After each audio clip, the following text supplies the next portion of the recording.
Good day everyone guys. Ewan ko kung okay ang mag video. Pupunta ako guys to collect a free lunch box. At dito guys may service na sa mga matatanda ay pwedeng kukuha guys ng free lunch box. Ayan, kaso pipila guys. Ayan, nakapila. Ewan ko kung okay ang video sa kanila. Pipila guys. May association dito na nagsusupply ng free food. Ayan, kaya ako pupunta para pipila. Hindi dahil ako ay eligible na, kasi for the old ages. Ganun ba yun? Ayun ba ang term?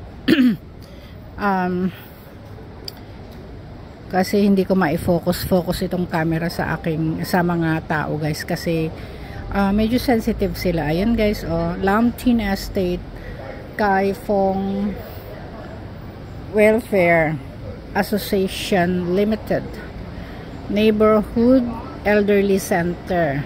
Ayan, so may pila guys for free lunch box every day sa mga matatanda, pero kailangan nilang mag-renew guys, mag-renew ng kanilang maybe siguro mga membership or ano dyan, hindi ko masyadong alam.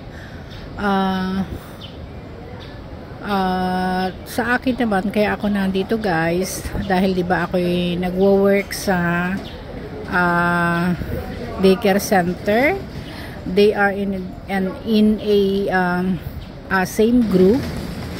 Ang lunch box naman na aking kukunin ay para sa mga bata.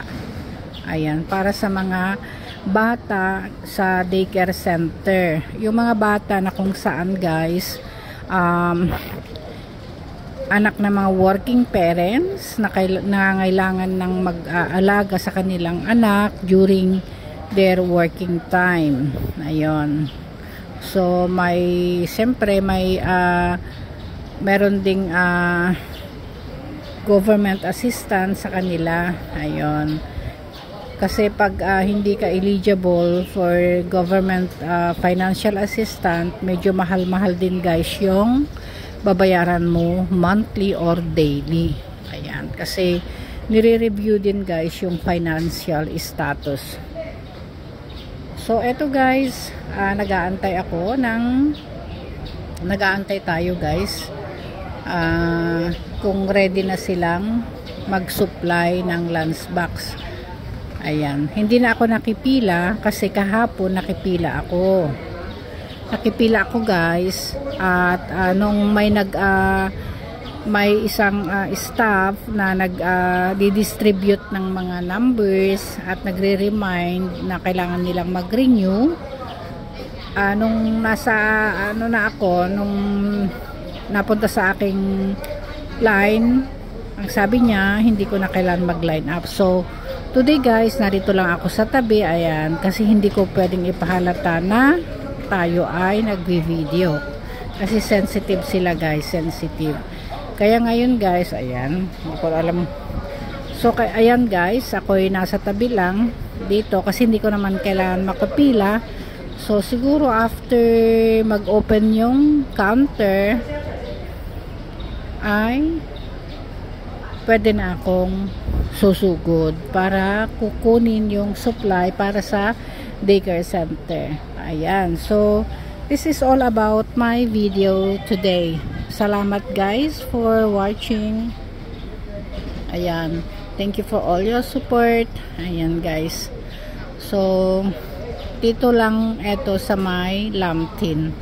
Napakaganda na may ganitong supply sa mga nangangailangan. At saka guys, kasi katulad nung tatay ng friend ko, hindi naman sila poor, kaya lang guys, nagtatrabaho silang magkapatid, walang magbabantay sa kanyang tatay. Yung tatay niya medyo matanda na, at last time gusto nilang mag-hire ng maid para mag-asikaso sa kanilang tatay, magluto, ganon.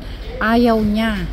Kaya kahapon nakita ko nakipila rito. So may mga ganong case guys na nangangailangan ng ganitong assistant. Ayan. So napakaganda guys. 'Di ba? So alright. Thank you so much guys. Sa kayo magpapasalamat muli, and shout out sa inyong lahat na narito.